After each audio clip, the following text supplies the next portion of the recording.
हर्षा जो साध्वी के नाम से मशहूर हुई, लेकिन दोनों चेहरे महाकुंभ में मशहूर होने के बाद ऐसे विवादों में आए और परेशानियों में आए कि दोनों महाकुंभ से गायब हो गए।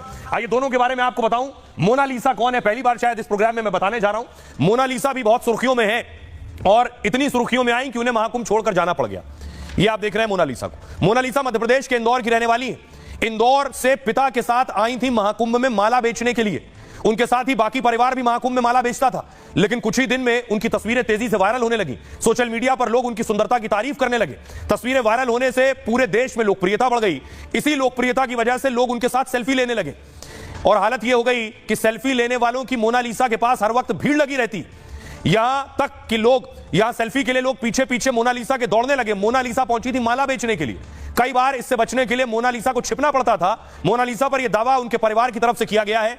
इससे महाकुंभ में वो पिता के साथ माला नहीं बेच पा रही थी, लोग इतना परेशान कर रहे थे। आखिर मोनालिसा के पिता ने परेशान होकर मोनालिसा को वापस भेज दिया है। फिलहाल उनका बाकी परिवार अभी महाकुंभ में माला बेचता है। दूसरी है हर्षा। 30 साल की हर्षा रिछारिया उत्तराखंड की रहने वाली है और महामंडलेश्वर कैलाशानंद गिरी की शिष्या है। 2 साल पहले अपने गुरु से दीक्षा ली थी। पेशवाई में निरंजनी अखाड़े के रथ पर नजर आई। सोशल मीडिया पर उन्हें सुंदर साध्वी भी कहा जाने लगा, लेकिन उनके साथ सेल्फी वीडियो शूट करने वालों की भीड़ लगने लगी। हर्षा लोकप्रिय हुई तो उन पर कुछ लोग सवाल भी उठाने लगे। कुछ संतों ने रथ पर बैठने और भगवा वस्त्र पहनने पर आपत्ति जता दी।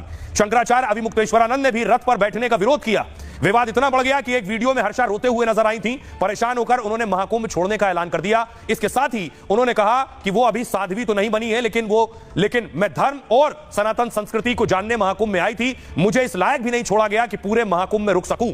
वो महाकुंभ जो जीवन में एक बार आएगा वो भी मुझसे छीन लिया। मेरे साथ जिन्होंने ये सब किया है उनको पाप जरूर लगेगा। आइए अब आपको सुनवाता हूं। दोनों को सुनिए। मोनालिसा जो मध्य प्रदेश चली गई, हर्षा जो महाकुंभ छोड़ चुकी हैं, क्या कहना। आपको कैसा लगता है लोग फोटो खिंचवाते थे? अच्छा नहीं लगता।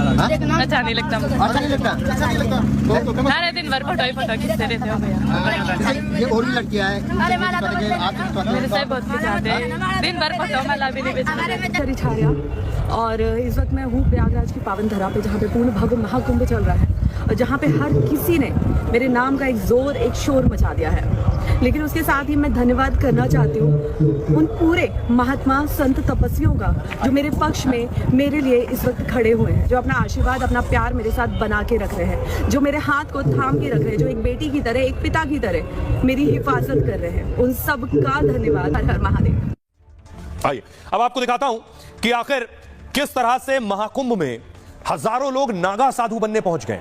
जी हां, ये तस्वीरें मैंने आपको पहले दिखाई थी।